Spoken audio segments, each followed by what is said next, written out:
Está con nosotros Julián Bonder, arquitecto argentino que vive en Estados Unidos, experto en lo que tiene que ver con política de memoria y espacios públicos. Gracias por estar con nosotros, Julián. Listo. Y en primer lugar, bueno, me gustaría que nos cuentes y que le cuentes a la audiencia en general bien de qué se trata tu trabajo. Sos además docente universitario en una universidad de Rhode Island, en la Roger Williams, vivís en Cambridge.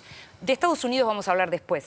Me gustaría que primero nos cuentes un poco, porque además tu nombre se hizo muy conocido, el nombre de tu estudio se hizo muy conocido por el Memorial de Nantes, que es el memorial, digamos, que recuerda lo que tiene que ver con la esclavitud, que se inauguró hace poquitos años, que fue inaugurado por el entonces intendente Hérol, que hoy es el canciller de Francia. Contanos un poquito qué es lo que haces. Bueno, primero, muchas gracias por la invitación. Es un gusto estar acá.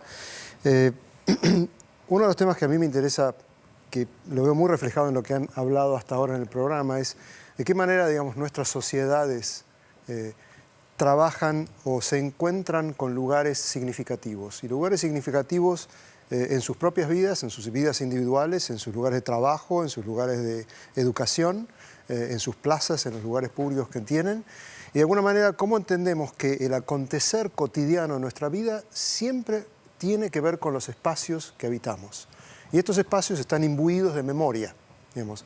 Estas memorias que son visibles o que por ahí no son visibles. Algo que siempre hablo es la idea de que el piso de la ciudad tiene historias para contar. Entonces, parte de mi trabajo tiene que ver con el excavar y el investigar aquello que no se ve en las ciudades. El proyecto en la ciudad de Nantes fue un concurso que ganamos con mi socio, el artista polaco Krzysztof Wodiczko, y propusimos básicamente una excavación en el sitio. Ahí estamos viendo imágenes. Se ven imágenes de la inauguración, una excavación en el lugar que era el puerto negrero, digamos, más importante de Francia, en términos de números y de cantidades. Y lo que nos interesaba siempre, digamos, de que ganamos el concurso en el 2004 hasta que se construyó en el 2012, fue insistir sobre la idea de que el problema de la esclavitud no es un problema solamente de conmemoración del pasado, sino es una acción en el presente. Entonces, insistimos con esta idea. La memoria no es un objeto, la memoria es un verbo, de alguna manera. Es un hacer, es una acción. Eso es parte del concepto. Y la memoria, bueno, honrada, en el caso de los Estados Unidos, con una primera dama, nieta de esclavos. Que construyeron la Casa Blanca, la familia de Michelle, ¿no? Bueno, el bisabuelo de Michelle era manco, quedó manco a los 10 años y construyó su propia cabaña con una sola mano. Esta es la realidad. Pero me interesó mucho lo que dijiste sobre las baldosas y las ciudades. A veces tenemos las nostalgias o tenemos la nostalgia de la ciudad que ya no existe más. Y se nos hace muy difícil recuperar la memoria histórica. ¿Cómo la reconstruimos en ese caso?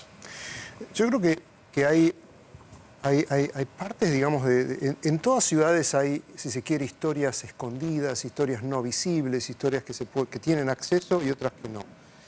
Y otras que son, de alguna manera, erradicadas, digamos, de la visión de lo público. A mí lo que me interesa es hacer visible algunos de esos aspectos. Y también me interesa hacer visible, de alguna manera, o invitar a tomar parte en el lugar de lo público aquellas voces que fueron suprimidas en la historia. ¿Qué quiero decir con esto? Sabemos que la historia en general la cuentan los victoriosos. Claro. Y me interesa que, digamos, que estos proyectos que hago sobre el tema del holocausto, sobre el tema, digamos, de violencia pública...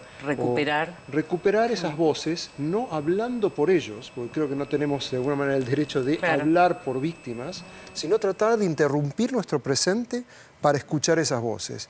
Pero no estamos hablando solamente de víctimas y de tragedias. Lo que creo, un poco lo que te referís, Jorge, me parece es cómo hacer para entender que nuestras ciudades también son el marco de la vida.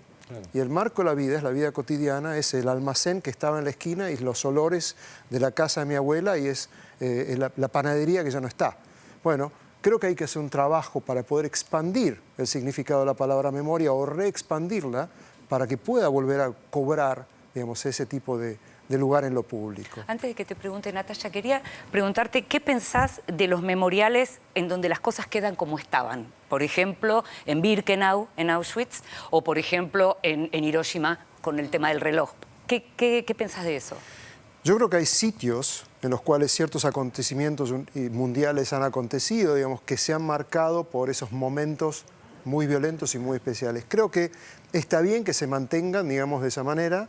Creo que no se puede generalizar. He hecho trabajos tanto en Belarus, he hecho un proyecto en Bielorrusia, he hecho proyectos en Lyon, en otros lados, que hemos trabajado sobre esta idea, digamos, de el mantener lo que existe, pero en realidad imbuirlo del nuevo presente. Por ejemplo, volviendo a la esclavitud, a nosotros nos interesa más la discusión, nos interesa no solo la conmemoración, sino pensar ¿Qué pasa hoy con el qué tráfico? pasa hoy con el tráfico. Brevemente, Nati, la última pregunta y brevemente la última respuesta.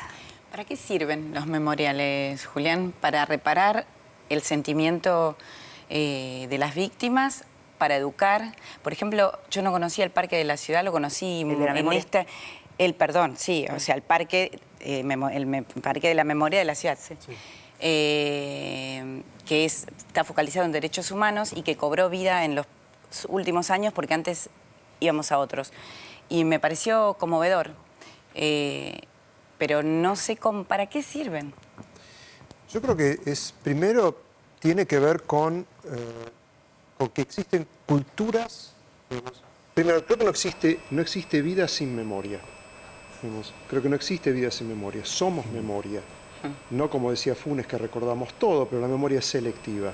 Y creo que la acción sobre la memoria, la acción en lo público, el declarar en el espacio público, el construir estos espacios, tienen que ver con, si se quiere, no solo con el deseo de recordar eventos en el pasado, sino en realidad proyectarse hacia el futuro, como uno quisiera que la vida fuera.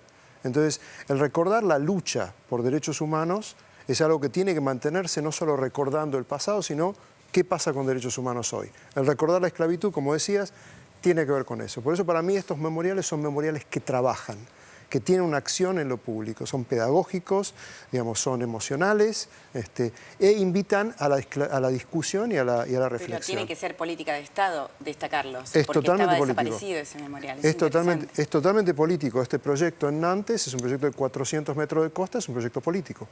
Digamos, decidir tomar el centro de la ciudad para recordar el propio pasado de la ciudad es un evento político. En estos momentos de Europa. Muchas gracias por estar con placer. nosotros, Julián Bonder.